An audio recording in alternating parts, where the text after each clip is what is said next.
Should you be letting one certain NFC North stud slip down your draft board? Which NFC South sophomore is rocketing up FFPC Big Gorilla ADP? And what's the fantasy fallout from the latest trade in the AFC? Plus, 2025 KFFSC Main Event champion Dan Flamholtz hops aboard to talk Steelers running backs, the FFPC Bare Knuckle Challenge, and much more. We've got a great show for you. Ferrell Elliott is here. I'm Eric Balkman. Stick around. Your KFFSC preview episode of the High Stakes Fantasy Football Hour starts right now.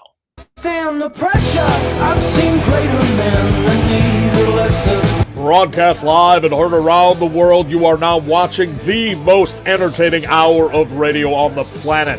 Welcome to the High Stakes Fantasy Football Hour presented by myffpc.com with your hosts Eric Balkman and Ferrell Elliott. The High Stakes Fantasy Football Hour is your home for analysis from the best players in the world. And now, because no one else was available, here are Eric Balkman and Ferrell Elliott. Solace in the scripture. Are we not all our father's sons? I became a man. Nobody ever told me what a man was.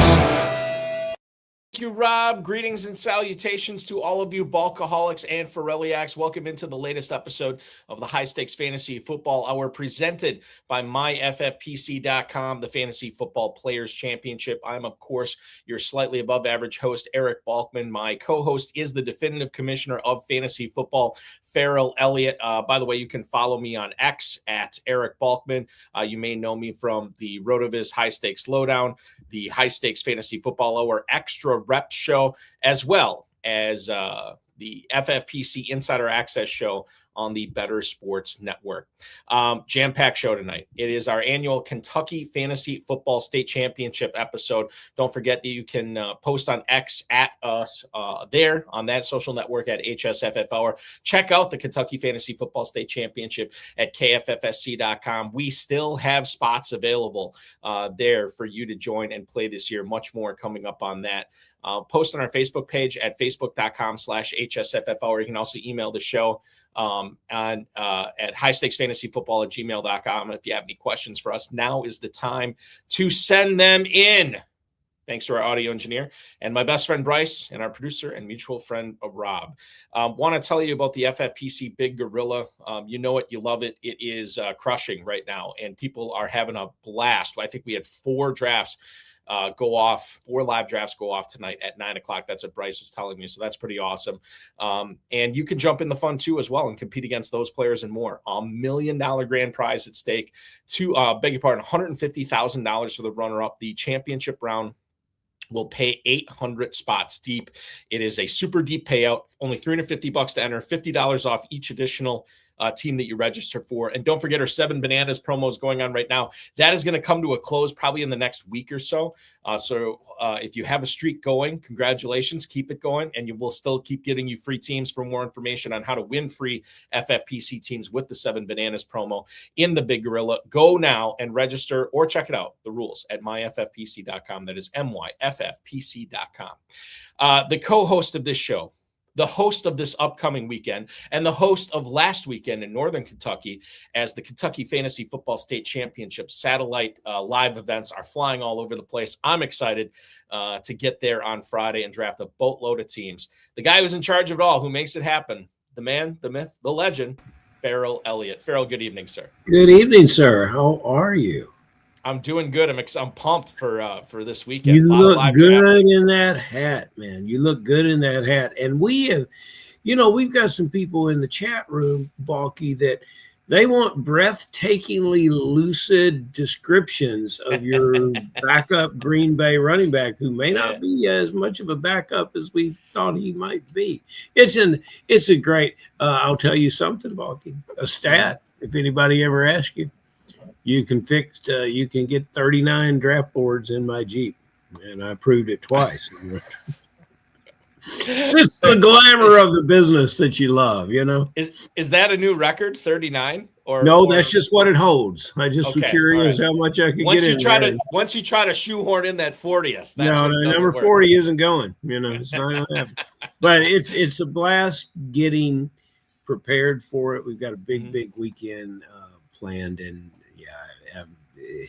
seeing all the guys comment. But they'll be here. They want to know about fantasy football. They want to talk to the champ. They're all.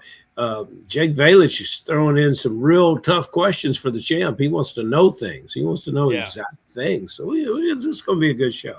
Yeah, Jake is he's got a good question for Dan, who will be defending his title. Dan Flamholtz coming up on the show in about 10 minutes here.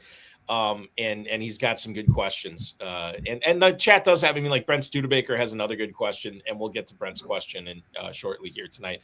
I think without further ado, instead of just talking about the stuff we're going to do, let's actually do it. Yeah, Ferrell, in one of the wildest 6-hour periods I can remember in fantasy football history, it seemingly has come to a soft conclusion with Ashton Jeanty.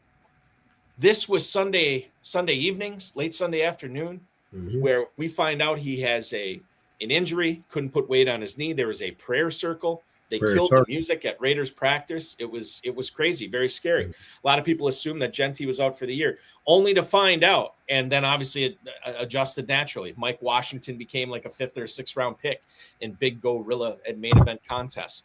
And Jeanty fell as late. We saw Darren Armani, Fantasy Mojo, at Fantasy Mojo on the X, fantasymojo.com. If you have a subscription, or if you play in the FFPC, you should have a subscription to Fantasy Mojo. Anytime we cite ADP on this show, it's all due to Darren Armani. But he posted that Jeanty fell as late as the 12th round in the Big Gorilla. And we find out it's an ankle sprain. Ian Rappaport is reporting that it's more low than high, but it's somewhere in the middle between low and high. Obviously, he may not start the season healthy, and we could get a Mike Washington start week 1 against the Dolphins. Clint Kubiak was asked about this, said he wasn't going to get into injuries. He said Jeanty is on the mend. It also sounds like he is probably going to avoid the PUP list. So if he does miss regular season time, it should not be 4 games. It should be less than that. This was wild, man, with in regards to Jeanty, in regards to Washington. But knowing what we know now, how far are you letting Jeanty slip in your drafts, and how much are you bumping up Mike Washington based on a potential high ankle sprain for Jeanty? Mike Washington, an interesting player. You wonder how they keep him off the field. That combination of size and speed is intriguing, but Jeanty is expected to carry the load. So now 12th round was in our drafts in Northern Kentucky, as late as he went was 3. And, prayers were answered. They had a prayer circle. Prayers were answered. He's Washington. I suppose now what you're going to do is invest in both running backs, and you're going to have to overpay. You're going to have to overpay for Washington. I don't think you have to overpay for. I mean, like the thing of it is, if I'm drafting in like the KFFSC Main, for instance, or the FFPC Main or the Big Gorilla, I am not paying up for both of them. I will pick one or the other for each individual team. Well, and you got that problem with a lot of teams in the league, and some of it is not injury related, and yes, you have to make a decision, but you could have made a decision earlier with Jeanty at 1 and Washington double digits deep. And yes. I think you had a very, very valuable player. Now you don't want to pay, but you have to pay for Washington. So look, don't draft in fear, drafters. That's my advice. That will be written on your tombstone, Ferrell. In the next, whenever you pass away in the next 80, 90, 100 years, whatever it is, that will be on the tombstone for Ferrell Elliott. He never drafted in fear. We bring up Studebaker's question, Brent Studebaker. Okay. I think Brent had we'll get to the question right now. In regards to, I think he just said, and I'm trying to, God bless it, I'm trying to throw it up on the screen right now. Shivadelphia, thank you. I'm glad you're looking forward to the show. We look forward to having you aboard tonight. Brent Studebaker, I put up this wrong comment. Okay, here we go. I just want to know about Marshawn Lloyd. That's right. And so Jason Hirschhorn, actually a former colleague of mine, posted on Blue Sky, that Brian Gutekunst said the team has already been preparing for Josh Jacobs to be suspended. That was the headline we got at Roto World. I will say it's a little bit more nuanced than that. Gutekunst, the quote is, we've obviously been preparing for that in case that happens. But at the same time, I feel really good about the guys we have in that room. Adam Schefter, we all knew about it a couple of weeks ago that the league was talking about, well, that all these suspensions came off, right? And yet Puka Nacua was not suspended. Josh Jacobs was not suspended. And it's still a possibility that he could be suspended. But I will say it's not like they have these all these undrafted free agent guys that are unproven in this backfield. Marshawn Lloyd looks healthy for the first time ever in his NFL career. Got some stuff taken care of. He went to the same place that Christian Watson went to, and then he went to another place, I believe, in Southern California this offseason to try to figure out what's going on with his soft tissue injuries, and he's been healthy this preseason. They also have guys like Pierre Strong, who not only showed out rushing the ball in the preseason, but showed out on special teams. A guy with an NFL track record. Another guy, Ferrell, that a lot of the prospect bros out there loved coming out of college from a couple of years ago was Damian Martinez. He's a part of that running back room too. So you have Strong, you have Jacobs, you have Martinez. There's some other guys there as well. So even if Jacobs is suspended, I don't know if you're going to be able to get somebody worthwhile either via trade or off the waiver wire that's going to be any better than those guys. So I think the Packers are going to go to battle with this running back room. That said, to talk about Marshawn Lloyd, super athletic, super talented. He can catch the ball. The best ability in the NFL, as Ferrell will tell you, is availability. And it seems like he might have turned the corner there. You never want to count your eggs before they're hatched, but certainly it's looking promising for Lloyd right now. And yeah, I will be drafting him this weekend in Kentucky if I can get a good price on him, which I may not be able to. But Ferrell, I want to weigh in on the Josh Jacobs aspect of this with you, knowing what we know about what the GM for the Packers said this week about Jacobs. How are you handling him, knowing that FFPC drafters are taking him at running back 18 in the FFPC Big Gorilla right now? He is a 407 pick ahead of players like DeAndre Swift, Cam Skadaboo, and David Montgomery. I'm going to put those guys ahead of him. And before we even saw how well Lloyd was playing, and we dug a little deeper into into this commentary that he might be suspended. I drafted Jacobs in one draft and immediately had buyer's remorse. I'm right there in running back, and I did it, and I wished I hadn't, and I won't do it again. Now that's me personally. General managers, I love the way he asked the question. They prepare for everything. The Titanic, Balky, had lifeboats on it. So but you've got a situation where they like the backs in the room. They'll play with those backs. They're expecting if any suspension comes, it'll be a short one, but they really don't think they're going to get one. There's commentary in the chat that they could bring in someone. Not really. And that's a very good commentary about Jacobs, only 28. I always think he's older. He feels like he's 32. Yeah, he's been around forever. He's got a lot of mileage on him. But he's got something to prove, and the best thing when you're having personal problems is to get on the field and prove it. Jacobs, given the opportunity, Jake Valish points out that Lloyd is a great player. He'll play 3 quarters the whole season, and I think that's probably about right. I think the Packers would love it if Lloyd only played 3 quarters this year, because that means Josh Jacobs is healthy and his body's been able to handle it. Regarding those running backs, I would say that I'm probably taking Jacobs still over Montgomery. I'm still taking Jacobs probably over Skadaboo, but that's close right now. I think I am taking Swift over Jacobs at this point. That is one player I am not with ADP on. I'd be taking Swift over Josh Jacobs right now with the Monangai injury. And, captain consistency for DeAndre Swift has been unbelievable so far this year. Joe King coming into us with a question. We have I'm going to bring this up right now because I'm in a KFFSC big payback slow draft right now, and I just was pondering this exact same thing. Emmett Johnson or Tank Bigsby. That's 3 to 4 rounds later for the same Marshawn Lloyd upside. I ended up going with Bigsby. Those are the 2 players I was deciding between. I went with Bigsby because if Bigsby doesn't have any standalone value, but if Barkley were to go down, I think you're looking at Bigsby as a top 15 running back, maybe top 10 running back, depending upon how that Eagles offense shakes out this year.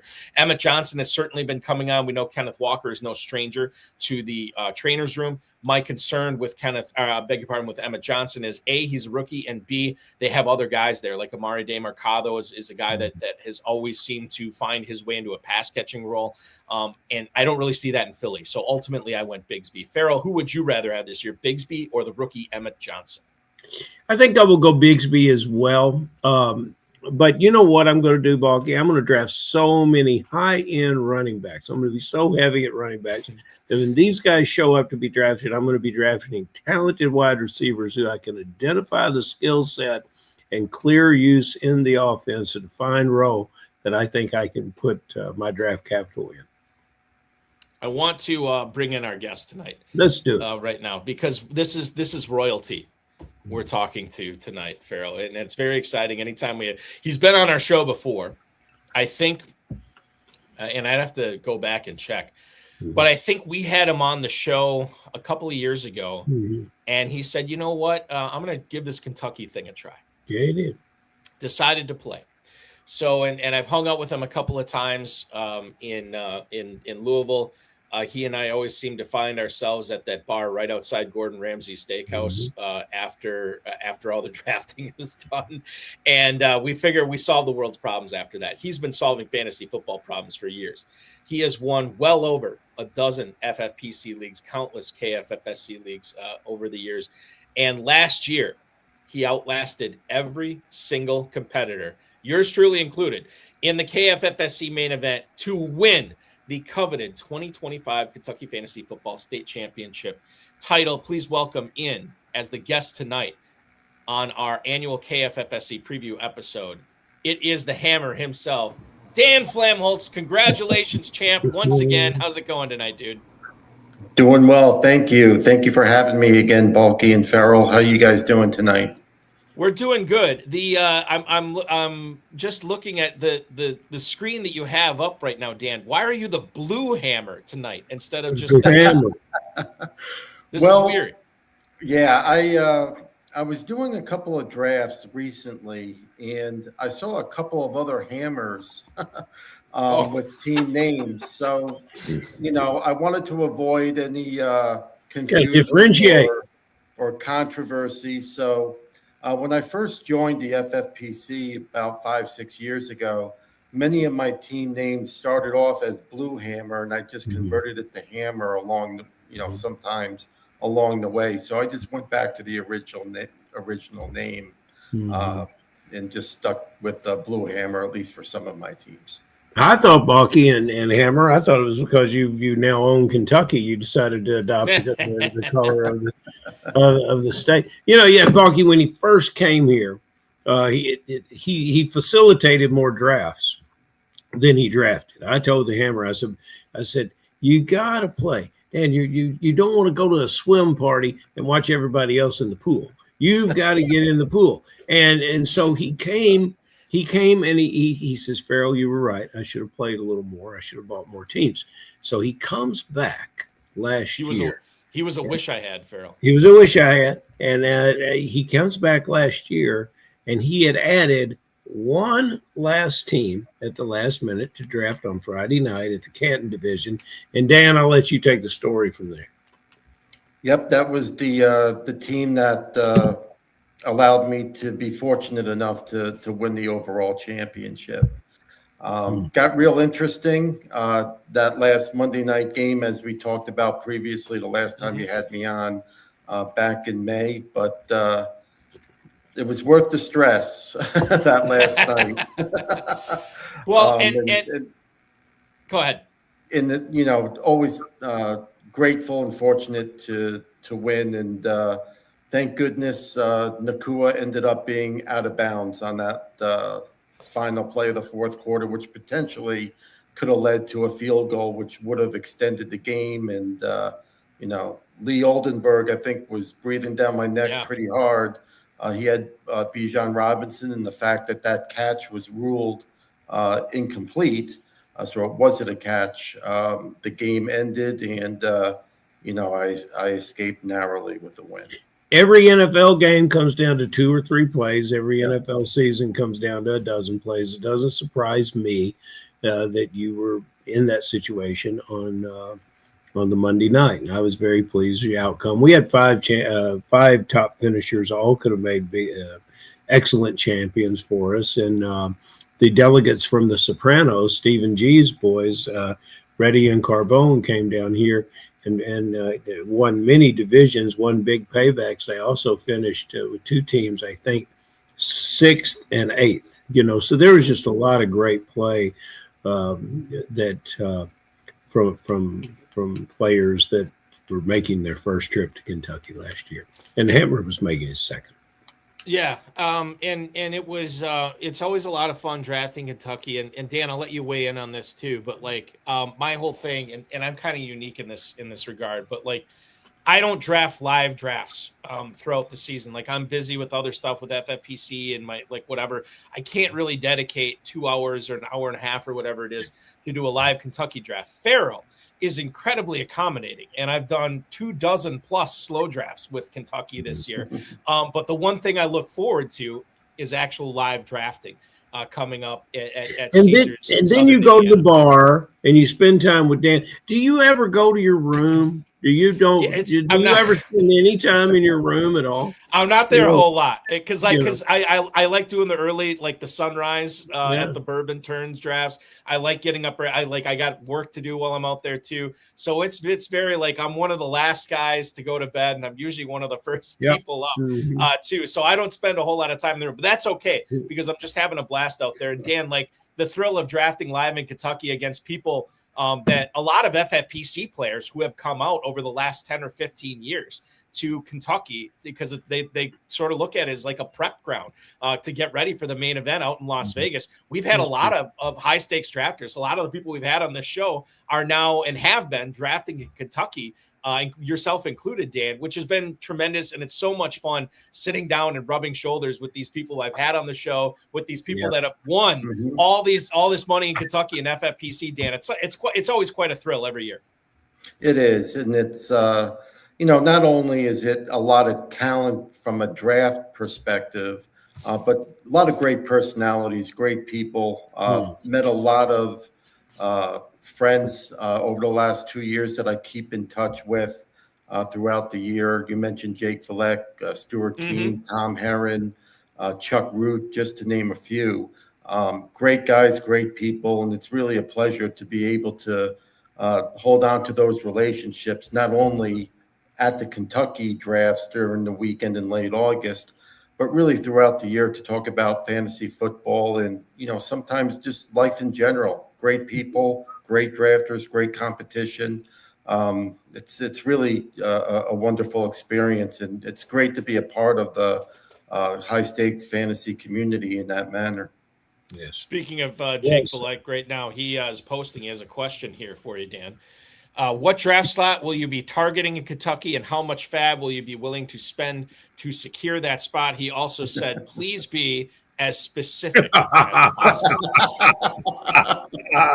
So there you go, Dan. You can put it like I'll just and nobody cares what I do, but I'll just tell everybody I like to bounce around. Like I'm doing, I think 7 or 8 drafts this weekend. So I'll do some from the front, some from the middle, some from the back. I don't really have a preference. I just like the fresh look I get from all different spots. Dan, what about you? Yeah, my approach is, this year, I think I would really like to be in the top 3. If I'm not in the top 3, drop me down to number 12. And that's an interesting commentary, Dan, because that's what we saw at Cincinnati.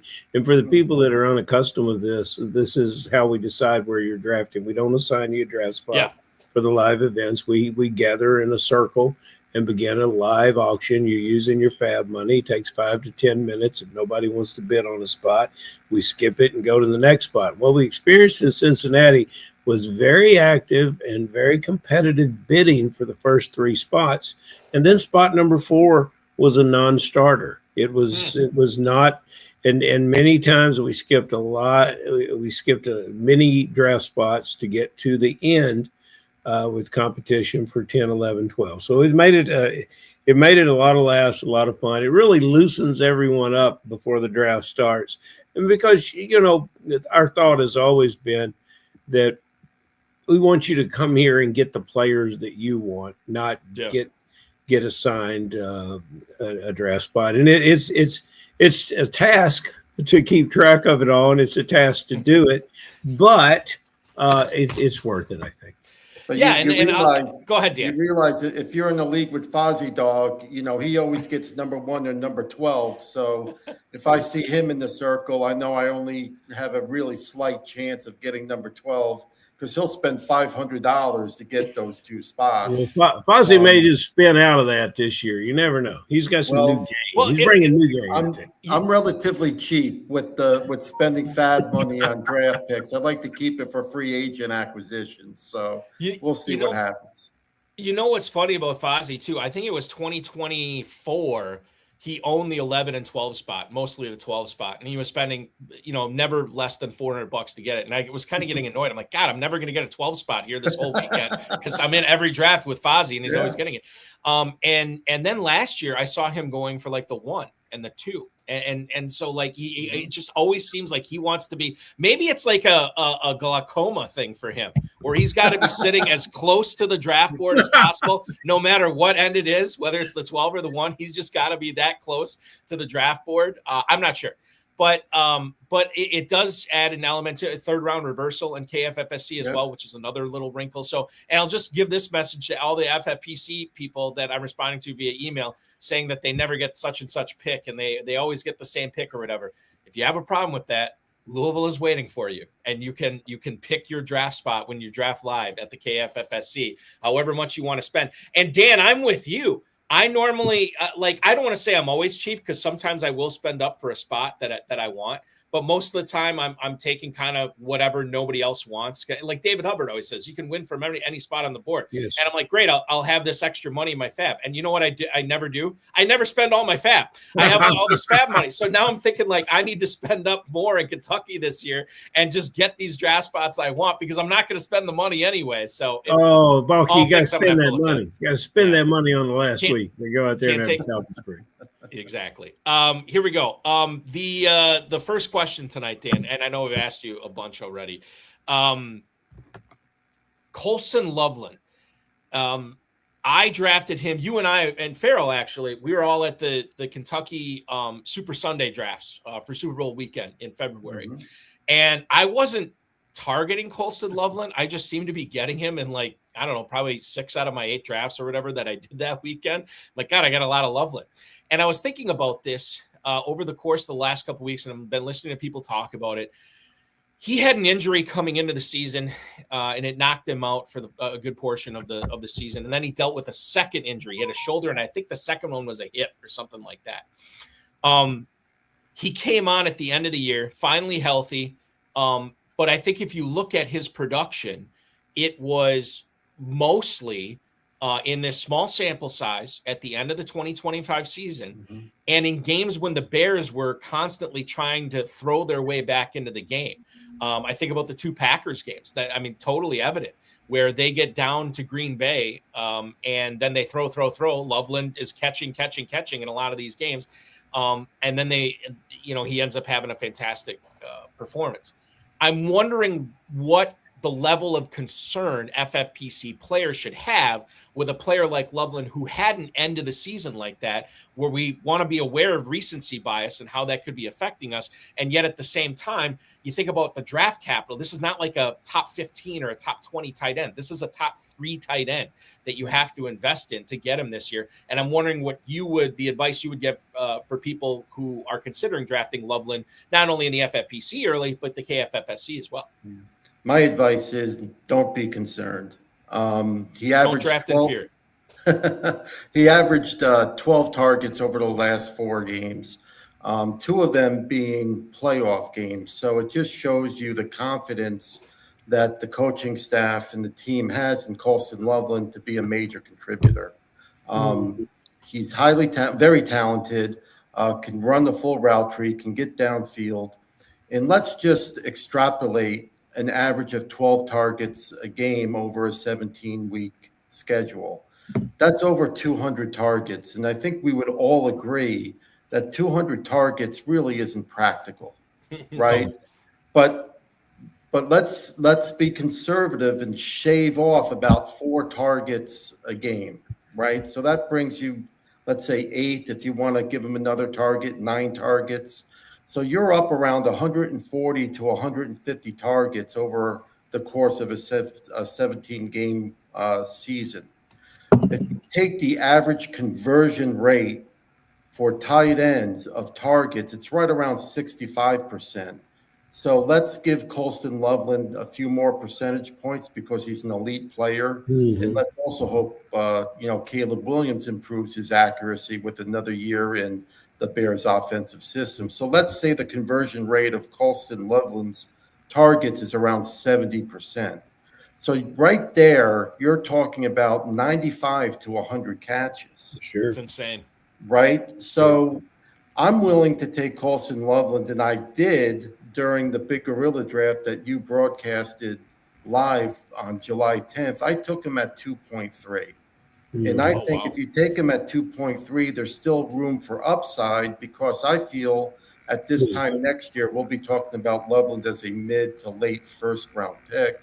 A lot of people have concerns about, who's going to be the number one passing option in that Chicago Bear offense. Well, I'm putting my money on Loveland. I think Loveland will be the number one option in the passing offense. And I think Burden and Adunze will battle it out for the number two option on a weekly basis. So for me, I don't think he's going to get 12 targets a game, but he doesn't have to justify a second round pick. And then obviously in these tournaments, whether it's the FFPC or the KFFSC, you need to have those players and you need to be willing to gamble a little bit on that unknown upside. Because people will talk about players that go early and say, well, he's already going high in the draft. What are you talking about upside? Well, I think Puka Nacua is an example of exactly what you were talking about with the guy. Yep. Where was Nacua going last year? Into the first, early second? I'll tell you, he was my second round pick on the team that won the championship. Yeah, there you are. And right? so you can repeat the same thing. You could repeat the same thing with Loveland. And Joe King put up an interesting commentary about Schultz. He's crediting Schultz with a few more catches than he got. But I'm with you, Joe. I see what you're saying. So but fellas, the New England Patriots, tentacles and coaching tree and front office throughout the league, their reach is impressive. We've talked about Keyshawn Boutte being moved out of that lineup in New England, and now you see him headed to Houston. We talked last week, Dan, about what would make things work for the quarterback and the offense in Houston was to have, after the injury, to have another dominant second receiver, number two receiver, come in. I think Boutte is an excellent example, and I think the Casario, the former pro personnel director at New England, knew how to get that deal done with his former employee. So in this situation, Boutte, I don't think has any effect on Nico Collins' production other than to help it as another receiver, as another very, very good target. And the question that we have, because of the FFPC, and we want to talk about the importance of the FFPC drafting with the tight end, is what do you do? And Schultz is lagging. He's lagging in our drafts that we're having in Kentucky. And Balky, I don't think there's a great deal of excitement for a player like Schultz this year in the FFPC. So I think there's an excellent player that could outperform his draft spot and tremendous upside. And I don't think Boutte's addition does anything to hurt Schultz with his production. Do you agree with me or disagree? I actually think it helps Schultz quite a bit. I think what you have to remember with Boutte is that he's a downfield target, right? So if you look at the average amount of yards Boutte had per reception, it was around 18, 19 yards per reception. So defenses actually have to respect that deep threat. So I think that actually helps Schultz with the underneath routes because they can't crowd the line of scrimmage and the safeties have to stay back a little bit to respect what Boutte can do. Plus the fact that the Texans' offensive line needs a lot of improvement So I also think that helps Dalton Schultz because I think C.J. Stroud's going to have to get rid of the ball sometimes a little bit quicker than what is intended. So even if Schultz is not the primary target on certain routes, he's going to get a lot of catches being the secondary route. So to your point, Ferrell, maybe Schultz's upside overall is capped a little bit by not being the number one receiving option and maybe not having a lot of yards after the catch. However, with that said, he does possess upside relative to where he's being drafted. So if he's going right now, let's say in round 11, all you need him to do is produce like a round 7 or round 8 pick to get significant upside and have him pay and get that value and really make him a major contributor to your team as you compete in this tournament. Yeah, I did not think as a football player, Balky, that he played that well last year. But as a fantasy football player, he was wonderful. Dalton Schultz, tight end 20, to Dan's point, 11-11 right now in his ADP over the last 2 days in the FFPC main event. Remember that you can play in the FFPC main event right now. $600 off each additional team you purchase after your first one, $1 million grand prize, 200 spots deep will the championship round pay, $200,000 to the runner-up, $1 million to the winner. MyFFPC.com is ready to go for that. Compete live in Las Vegas against guys like Dan Flamholtz, who will be out there this year competing in the main event, or from the comfort of your own home as well. MyFFPC.com for the main event. We move forward here and talk about the Texans a little more. Dan, what do you make of this purported workload split? I know Jane Slater, I want to say from NFL Network, was reporting about a month or 2 or 3 weeks ago, talking about a potential 50-50 split that she walked back, but she kind of clarified a little bit more. And now we hear other beat writers saying, based on what they're seeing in practice, this could be a 50-50 split. I do know there's plenty of fantasy pundits out there that are kind of just saying that there's no way that this would happen. Woody Marks had the opportunity last year. He was highly inefficient. They gave up this capital for Montgomery. They want to make sure that he is the guy that is leading this charge. How do you think the workload split is going to work between Montgomery and Marks in Houston this year? Yeah, I think Montgomery will get most of the early down work and also the work inside the 5, inside the 10. So probably it could be one of those situations where for every 2 series that Montgomery gets, maybe Marks gets 1 and Marks is in on 3rd down. A little bit more because he's a little bit more explosive in the passing game. So overall, I would say probably more like a 70-30 or 60-40 split in favor of Montgomery. And I actually think both have value where they're currently being drafted. I think if Montgomery remains as a mid-5th round pick and Woody Marks remains going around 10 or 11, I think both could be useful to have on your roster because I do think Marks does possess upside as a pass-catching back. And if something does happen to Montgomery, and he's been nicked up a lot over the last couple of years, whether it's a knee or I believe an ankle injury, he's missed 3 or 4 games at least the last couple of years. I think Marks could be very useful as a high-end handcuff that could also generate some flex value along the way. Fellas, Adam Hahn, I'm going to start using Adam's real name again. Adam Hahn checks in and says Marks will be a thorn to Monty owners. And yes, Marks is going to do a little more than what we suspect because I think that they're going to move those chains, and Marks 3.7 yards per carry mixed with Montgomery will get down in distance that might reward those wide receivers. But I'll remind Adam that Mark struggled mightily inside the 10-yard line, as the entire Houston team did, and Montgomery will not do it. And that's where we're going. I just want to say this real quick about what Adam was saying here. A thorn to Monty owners. And yes, that could be true. But he also might be a needle to Montgomery owners. What do I mean by that? I mean this.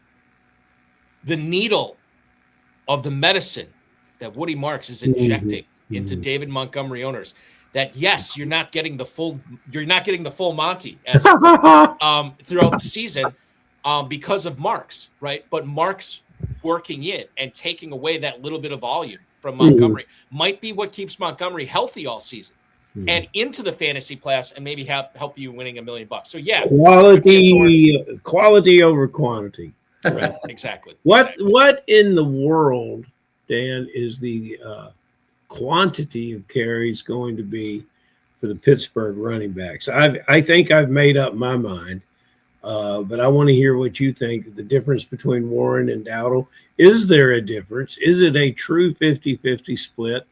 And what does that mean for drafting these players? I think on the early downs, it will be more or less a 50-50 split. Both could convert in the red zone as well. But I think the major difference is the advantage that Jaylen Warren has on third down. Rico Dowdle has a reputation of not being the best running back in picking up blitzes and in pass protection. So if you're not good on third down and pass protection, especially on the Pittsburgh Steelers team that has some offensive line opportunities, and we all know Aaron Rodgers isn't the most mobile quarterback at this stage of his career, I think Jaylen Warren is going to be on the field quite a bit more than Dowdle. And I think there's a lot of value with Warren with being that running back that at least has a 50% split on early downs, but also will get those receptions on third down. Because I think Warren will be the back on the field at that point in time, and Dowdle will just be an early down back. So and that's something that I thought about too, and I absolutely love Dowdle's skill set. I love watching him play. I love watching him run. So I have a problem with either of them. I just don't want to get involved. So, you know, because and Balky, we see these questions to the Hammer very direct from Jimmy Williams and from Jake and everything. Because Hammer's such a quality guy, he'll answer directly. He won't give anybody anything. That's why you make such a great interview.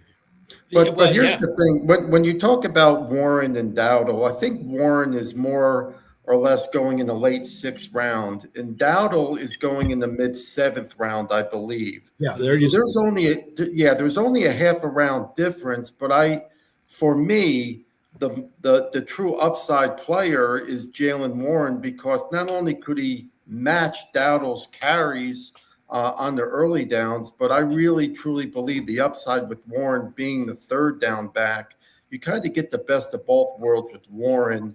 And he may end up outproducing his sixth round draft position by a couple of rounds. And Adam comes in again, Balky, talking about better than last year. Warren gets Gainwell's dump offs from last year. I don't think last year has anything to do with this year's Pittsburgh team.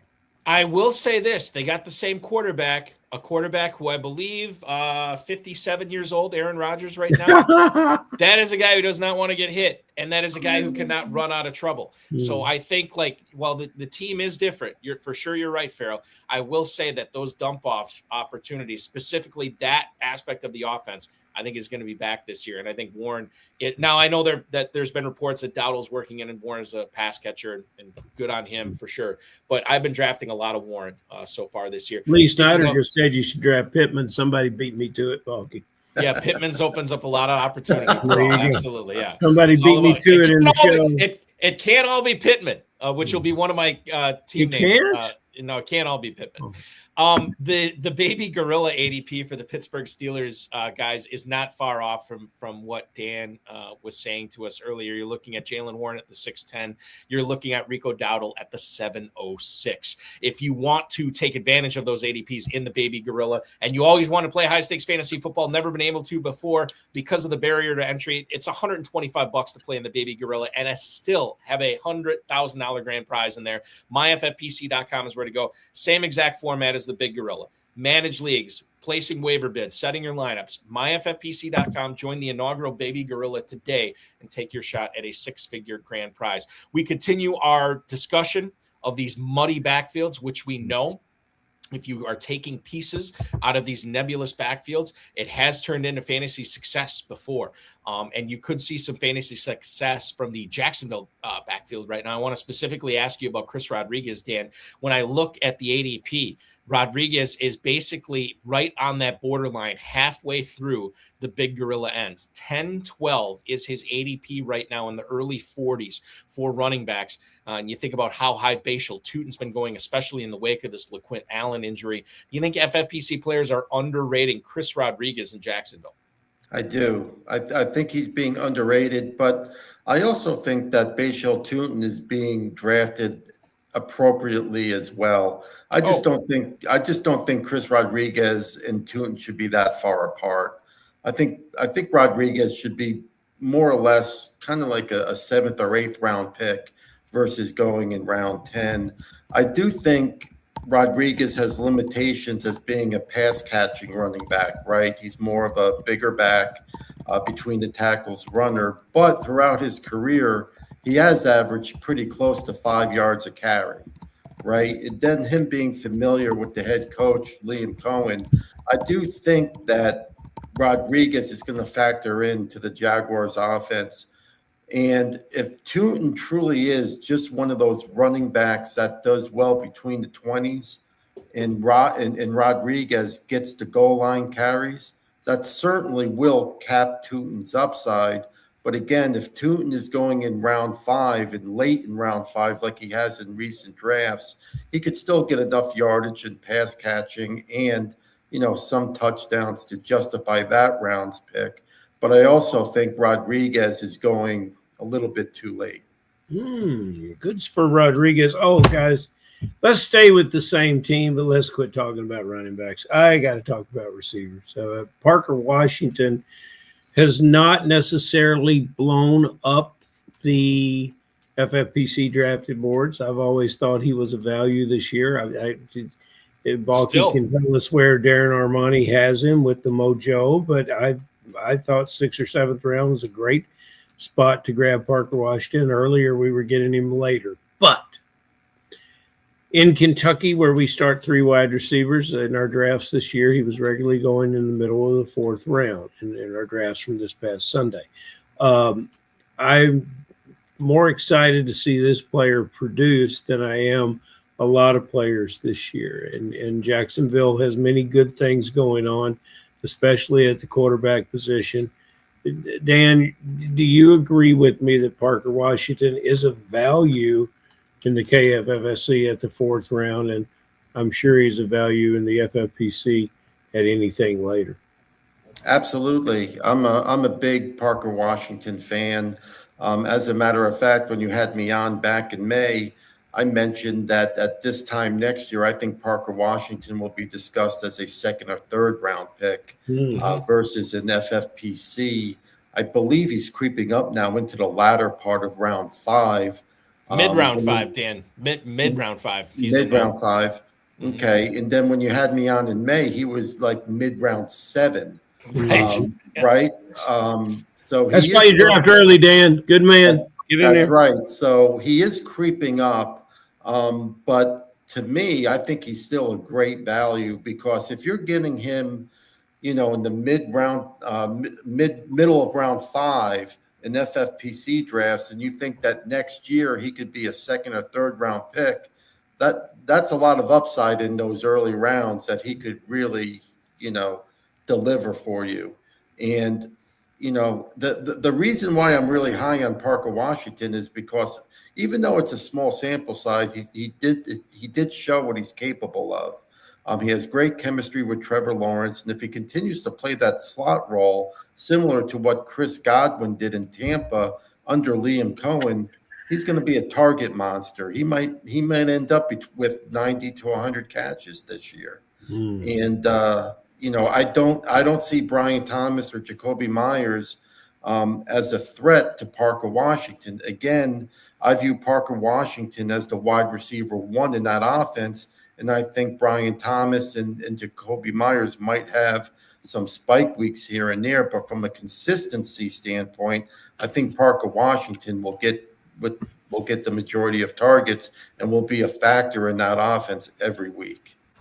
I don't know. I might have taken Brian Thomas once but I have taken Parker Washington multiple times.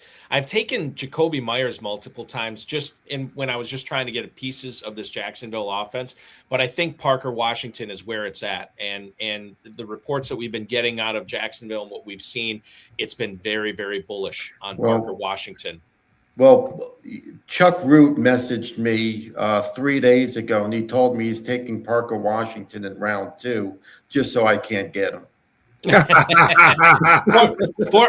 $500,000 FFPC champion Chuck Root is doing that, and I know he's going to be in Louisville this coming weekend as well. For sure. Very excited to see him again.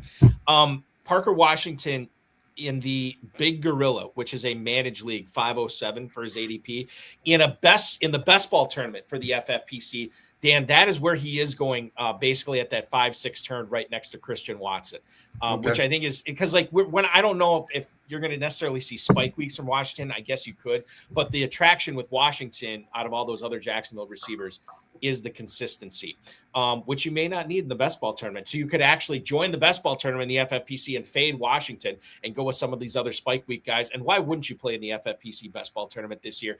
It was $300K for the grand prize last year, which was good. And now it's great because it's $400,000 to the winner there in the best ball tournament. Register now. Slow drafts, live drafts going on. myffpc.com. $125 to enter $400K grand prize for the FFPC best ball tournament. All right, we flip to a look ahead. I know we were talking Kentucky, and we're very excited to be in Louisville this weekend, Dan. But you're going to be drafting in one of, I think, the most underrated drafts in all of the FFPC landscape. After the second game of the season on Thursday night with the Patriots and Seahawks, you're going to be drafting in the Bare Knuckle Challenge. This for the uninitiated. This is a 28-round draft, 30 seconds on the clock. You cannot use your phone, computer, laptop, tablet, pencils, papers, nothing but that big brain in your head. And Dan, how do you prep for a draft like this? I got to believe you're going crazy. Stay sober, number one. That's half the battle. That is half the battle. Yeah. And number two, do more drafts, right? Do more drafts. The more draft boards you see, the better off you'll be in memorizing players, and not only memorizing those players, but also having a better idea about when you should start taking players, right? Mm-hmm. And then also just, certainly by the end of the preseason, just know the team's depth charts, know their wide receivers, know their running backs, know their tight ends, not only their starters, but their second string, third string, so on and so forth. And just relax and have a good time. Don't be nervous, keep a clear head and have fun with it. I know former guest of the show, Sean Green, is drafting in that this year. Dominic Guzzetti, who'll be on the show on Friday, it says, I want in on that. Well, you can, Dom, if you want to be in on it, because there are still 5 spots available. We got about, a little over 2 weeks before that draft. 5 spots available for the Bare Knuckle Challenge. Sign up now at myffpc.com. Very exciting to see not only the Bare Knuckle going on, but all the other drafts that are going on there too. Ferrell, I've been excited for my Alec Pierce shares now that Chris Ballard has finally told us that he expects Pierce to resume practicing next week. But I think this is a good opportunity to talk to Dan about that. This is why you don't live in fear, Balky, and you never do. We, a lot of naysaying about Pierce and a lot of elevation about Josh Downs. Now Downs seems to have a variety of small nagging issues, and Pierce is, he's just been working on the side and getting his body right. And the body has to get it right to have this long season. That's what you want. You don't want a superstar in preseason. You want a guy healthy when the season starts. The training room is getting Pierce there. Dan, you talked about Boutte being a downfield receiver.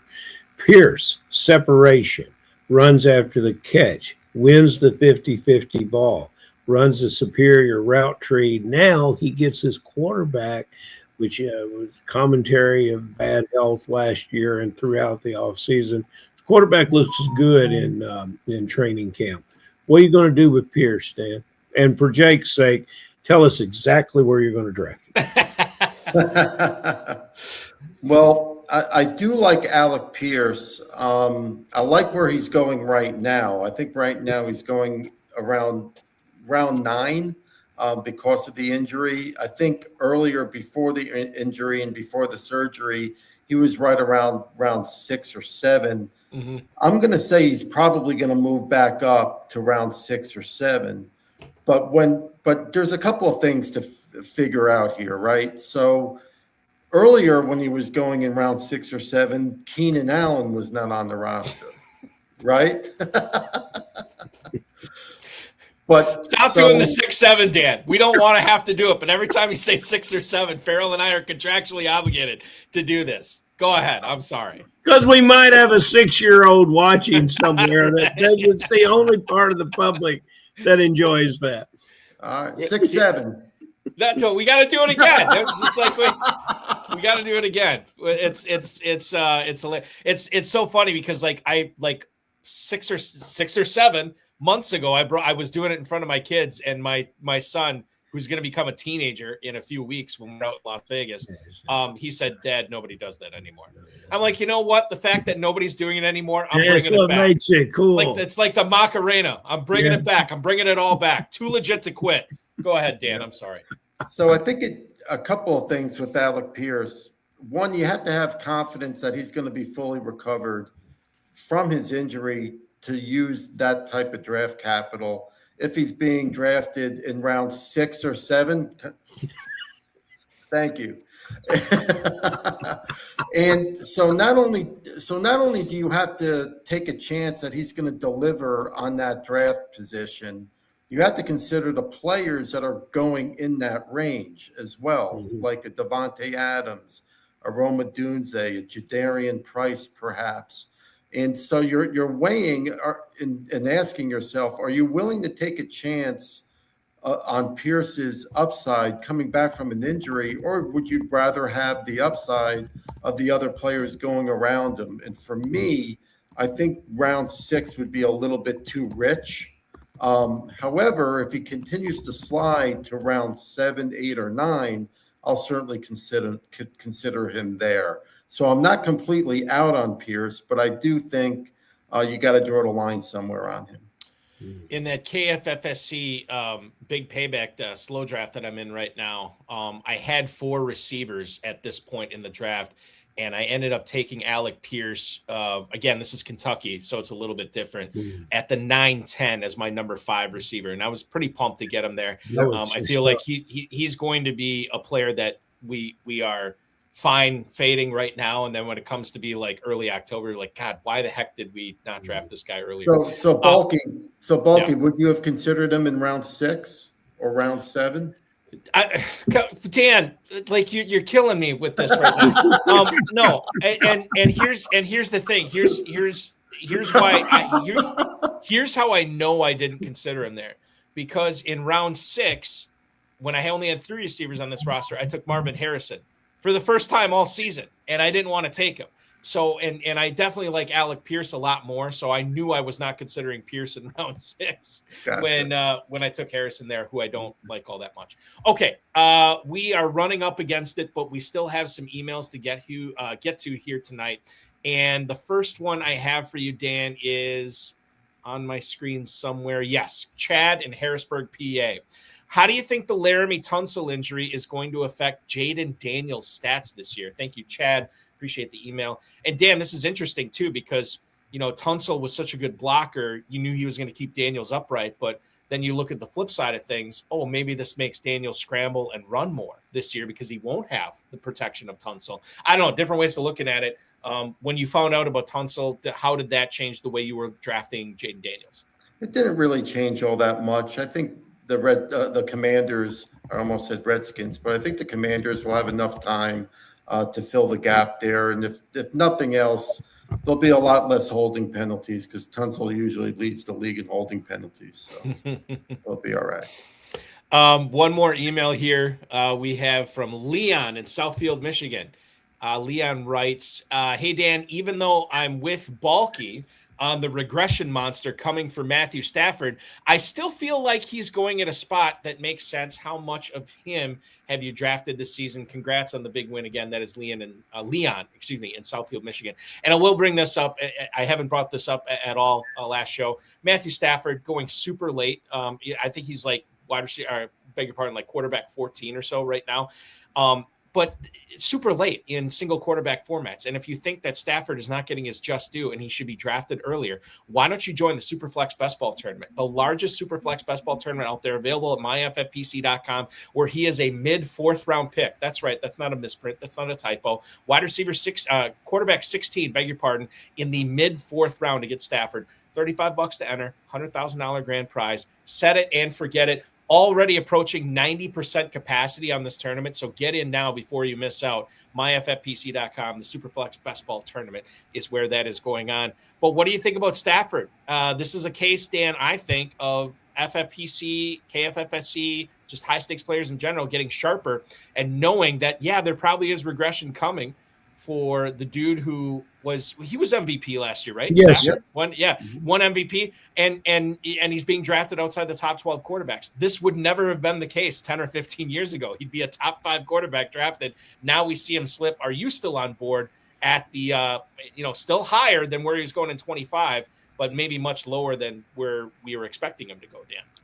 Absolutely, especially when he's going into mid double-digit rounds. I think he's going between round 13 and round 15. In some drafts, at least, he's going that late. Yeah, mid 13th is his ADP right now in the Big Gorilla. Okay, good. Okay, so if you think Devontae Adams will have a good year, if you think Puka Nacua will have a good year, if you think Terrence Ferguson will have a good year, if you think Blake Corum will have a good year, if you think Kyron Williams will have a good year, well, who's the quarterback of that offense? Mm-hmm. So, yeah, there might be some regression, but he'll be fine. There's just a belief that very good. There's just a belief of our drafters that that quarterback must run for you to win in fantasy football, and I don't believe that's correct. There was you always say a running quarterback it ensures fantasy points. Well, Hurts had a lesser year last year, and Lamar Jackson had a forgettable year last year. Justin Fields, remember Jeopardy talking about Justin Fields as a top 10 guy? That never happened. And, we talk about, Pittman goes to Pittsburgh, and now Rodgers has better players around him who are always talking about, and Dan just broke it down. We're talking about players, assets for the offense. And now this offense is structured. It's been together for a while. It's the same coaching staff. It's a fallacy of oversight that this player is drafted. I can't wait to get somewhere and draft him. I would, and if I were to take a quarterback that more fits the description of what is typical for the drafting public of the FFPC, then Stafford is a player that I'm going to mix with that. A combination of Prescott and Stafford at double-digit rounds is very intriguing to me. Mm-hmm. Ferrell, I just added fallacy of oversight to my Kentucky team name list. That is another good one from you, for sure. Stafford not going high in Dynasty. You mentioned Devontae Adams. I know you have a bunch of him this year, Dan. He is not a very sought-after asset in Dynasty, but you know who might be? Ty Simpson, who is on the Rams. These younger players, Terrence Ferguson, who we'll get into on Friday's show as well. But if you want to play Dynasty, 6-hour Dynasties are winding down. The Dynasty startups with the 6-hour clocks winding down. In fact, probably won't find a whole lot of them in the lobby starting tomorrow, but we will have 2 hours. We will have 1 hour. We have live dynasties available at myffpc.com. If you want to play fantasy football year round, sign up for dynasty drafts at myffpc.com right now. Play fantasy football 365 days a year. They start at $100. They go all the way up to $5,000. myffpc.com. Ferrell, I'm fresh out of emails. We have one final question for Mr. Flamholtz here tonight.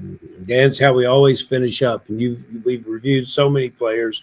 Give us a fresh one that you absolutely love. Somebody wake Jake up and get him ready, because here comes a true answer. Give us somebody that you really love. And you're such a positive guy, you can find worth almost in every player. But give me a player, perhaps that you just don't want to be in business with this year?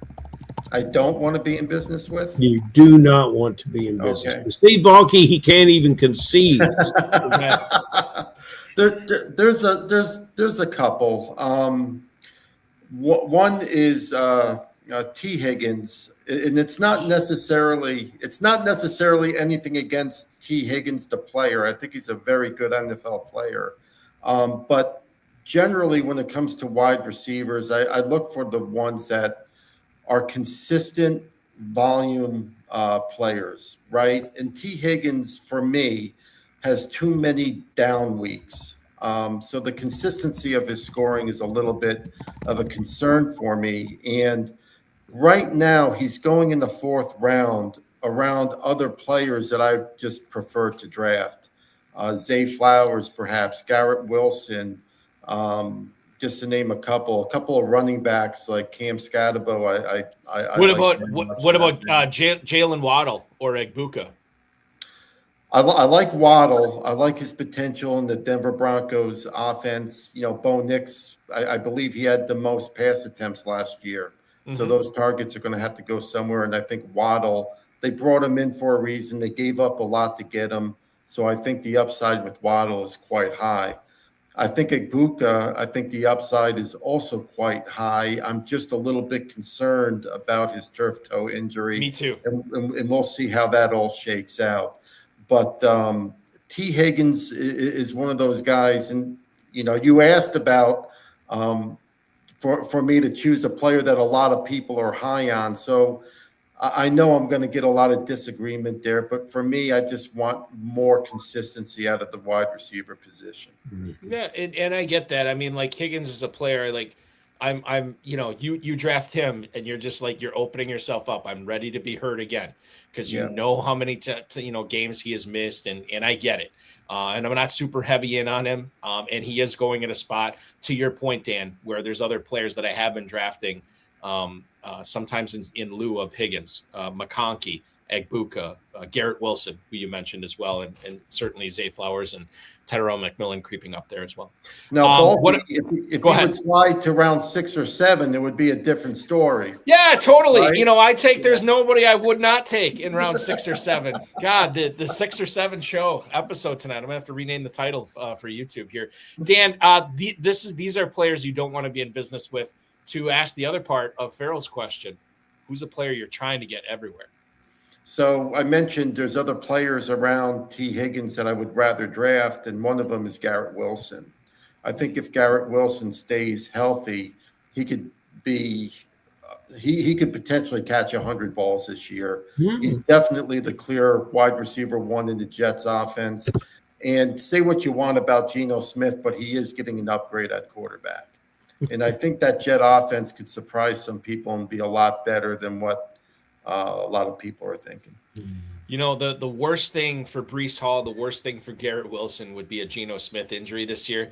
And then you get Cade Klubnik out there, like trying to run that offense. It'd be terrible. But what's the great point about that is, and I think people understand this too, Dan, is if that does happen, Hall and Wilson are going to be really hard pressed to return value on their ADPs. But if Smith stays healthy, and if he starts 17 games for the Jets this year, Hall and Wilson, it's going to be difficult for them not to smash at their ADPs. And that's the great part about targeting a guy like Garrett Wilson. By the way, you can draft Garrett Wilson, Breece Hall, any of these other players in FFPC Player One, draft against 11 smart CPU players and win cash or free entries into the Big Gorilla or the main event. Those drafts start off at $10.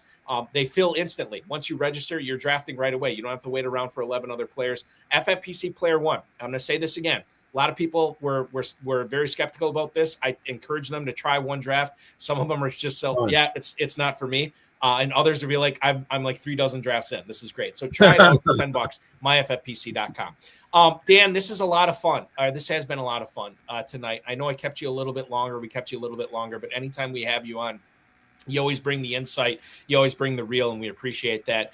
I will see you. When are you getting into Louisville this weekend? I'm in Louisville right now, actually. Oh my God. Are you working? Are you working there? Oh, yep. Okay. All right. Yep. So I'll be at the dinner tomorrow night with Ferrell. And then I look forward to seeing you, Balky, on Friday afternoon.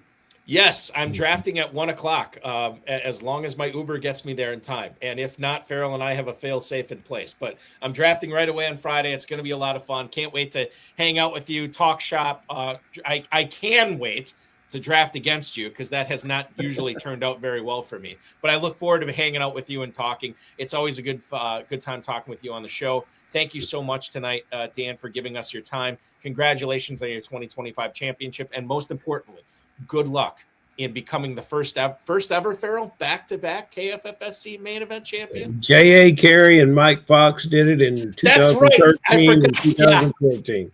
It has been done. But hey, there's never been a three-peat, Blue Hammer, so come on. Yes, exactly. And Dan, in order to get the three-peat, you got to get the repeat, which would be this year. So good luck doing that. We'll see you in a couple of days, my friend. Thank you for the kind words. And as always, thank you very much for having me. It's always fun. It's been a pleasure.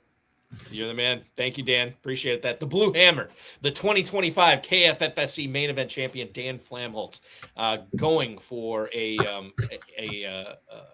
back-to-back KFFSC main event good luck charm daughter Kelly will be joining him from nice on Saturday. We hung out with her and Dan. I think it was it Sunday night of last year or Saturday night? I can't remember. It blurs all together. It's always so much fun. Ferrell, I'm just I wanted to say just real quick about my Kentucky experience. I remember this is I was going to this back in the early 2000s where it was nowhere close to what you have built it up to now, where we're just hanging out in a conference center and making picks or whatever. And there's one or two drafts and then that's it. Now it's you have this thing that not only is online, but it has spanned, and next year will expand to 3 live weekends. You've had 2 live weekends for the KFFSC the last several years. And then this weekend, you're going to have drafts starting Friday afternoon, going all the way through Sunday evening in a huge ballroom that hundreds of people are going to. People that are going to be out in Las Vegas, people that have won 6 figures, 7 figures playing in the highest of high stakes. They come to Louisville to draft here as well. And, Dan mentioned the champions dinner that's going to be Thursday night. I'll be working because I'm streaming a show Thursday night, so I won't be there. But the big award ceremony that you always have on Saturday to honor everybody. I mean, the monolith you have created here, kudos to you and kudos again, because I have never run into anybody who's gone to Kentucky and you're like, yeah, I'm never doing that again. Everybody always comes back. It's so much fun. Well, thank you, Valky. That's quite an honor for you to say. And the type of personalities that we have in the room is what makes it go. And yours is a big one, and we love that. And it's it's a community that when people come, you're not going to meet any strangers. You're gonna feel good, and you're gonna and to make Billy Van Ormer happy, every meal is served with fried chicken. And, Bobby Sangerman has been on the road a couple years and been away, and he'll be returning this year. I spoke with Jay Reed today, who's taken a break from fantasy football for a year, but he'll be back with us next year. And awesome. That's it, and so we understand in this world, there's many obligations, but, if you can't be with us this year, we want you to be with us in the future. We keep trying to make it a little better every year. So thank you for those nice words. Yeah, and I'll bring this up too. The Dizzle, Dave Gerzak, the co-founder of the FFPC, wasn't enough just to come to Louisville this year. He drafted last Sunday in Northern Kentucky as well, and he's flying back out to Louisville, I think, tomorrow. He and his beloved co-manager, Mr. Kurt Hall. And the real Leroy. And two-packer Ron Meyer will be at team. I was the only one from Team Wisconsin in Louisville last year, and I felt out of place. And then everybody was like, God, I can't believe we missed it last year. Everybody's coming this year. So it's going to be great. I will see you Friday afternoon, my friend. And then we're going to do a show. And just by the way, and Ferrell, I should mention this, and you probably brought this up to me already. The show that we're doing Friday night that's going to air 10 p.m. Eastern, it's recorded. So I will be drafting, Ferrell will be working. You will see a show at 10 o'clock on this channel, but it will not be us doing it live. It is going to be a recorded show. So just so everybody's aware about that, that is what's going on. KFFSC.com. And the last thing I'll mention too, Ferrell, live spots. Do we have anything left live this weekend? I know we got a ton of stuff online. We do. We have two drafts that if you no one is going to make any last minute decisions to come to the KFFSC and jump on an airplane, I think, and get here in 2 days. So what we've done is our last two drafts, a main event draft at 11 p.m. on Saturday night. Which I'm in. Yes, sir. And it has 3 spots remaining. And we are opening that up to what we call a virtual drafter, which is how we handled a lot of our drafters back in the days of COVID. And we do it in a seamless way. And that would be great. If anyone would like to join that way, they should call me at 502-523-5057. That we also have 3 spots in a big payback for Sunday afternoon. We're also virtually open for drafters. That's $1,000 buy-in, and a dominant team can win $9,000 in that league. And that's a great competitive league. And those 5 spots will close out our live and for this year. But our online is filling daily, and we're trying to have as many as we can between now and our final day of drafting, September 7th, because Balky, that's when I get on an airplane to head to Planet Hollywood on the Strip and draft in the FFPC. Yeah, I can't wait for that. That's going to be a lot of fun. Looking forward to that this year as well. KFFSC.com is where to go to register for those leagues. If you are going to be a hybrid online player for those live leagues, the Midnight Madness one, and that big payback that Ferrell mentioned, 502-523-5057. It's up on the screen right now. That is where to contact Ferrell and get that going. And the next live online draft that the KFFSC will have is going to be Monday night at 9 p.m. But the following night on September 1st, the first and 10 division, only 2 spots left for that. So make sure you're registering for that right now. And I'll just shout out my good buddy and employee at FFPC, Jake Venuti, who I'm currently drafting against in one of the KFFSC Big Paybacks. He and I have teamed up in the Holy Roller Division, a 4-hour clock, 4 spots left in that for the KFFSC Main Event. So register for that. So Jake and I can be at each other's throats arguing over who we're going to take in that. That'll be fun. Yeah, it'll be fun.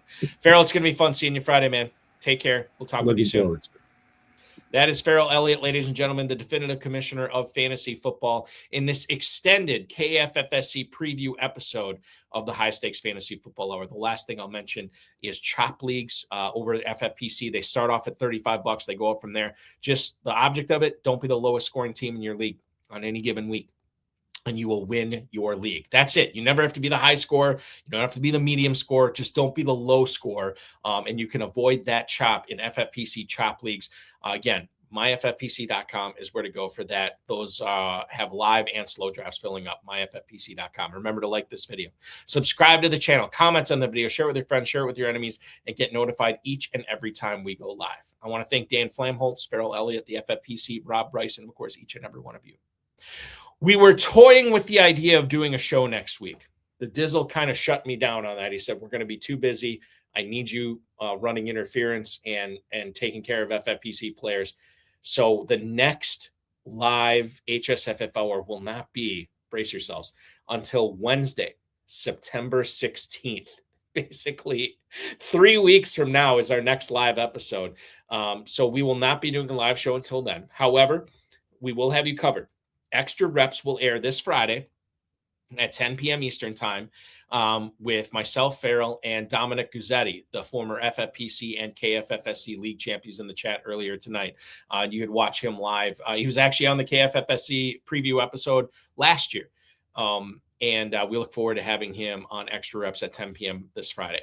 Tomorrow night, live on the FFPC YouTube channels, YouTube socials, FFPC socials, beg your pardon, as well as the Better Sports Network. It is Insider Access, 7 until 9, with yours truly and Fantasy Alarm's Colby Conway joining me.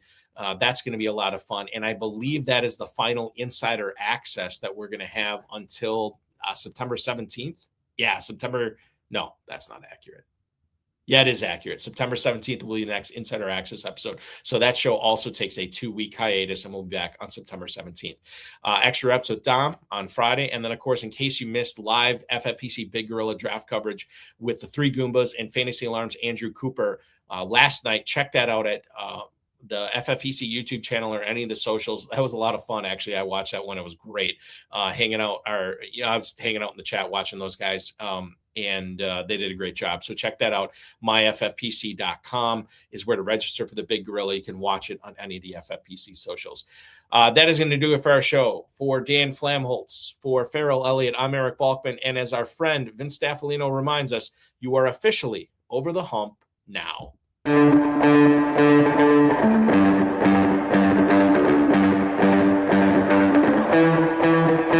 This has been another episode of the High Stakes Fantasy Football Hour presented by myffpc.com.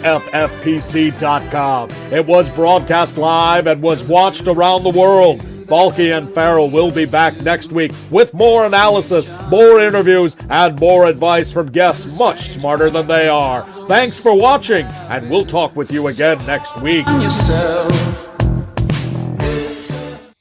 Tis the season, so I'm going to point this out, ladies and gentlemen. If you are looking for some Big Gorilla fun tonight, we have 9 spots left in the midnight draft, which is coming up in about, 35 minutes, about 35 minutes from now, and only 9 spots. That's probably going to be a safe fill.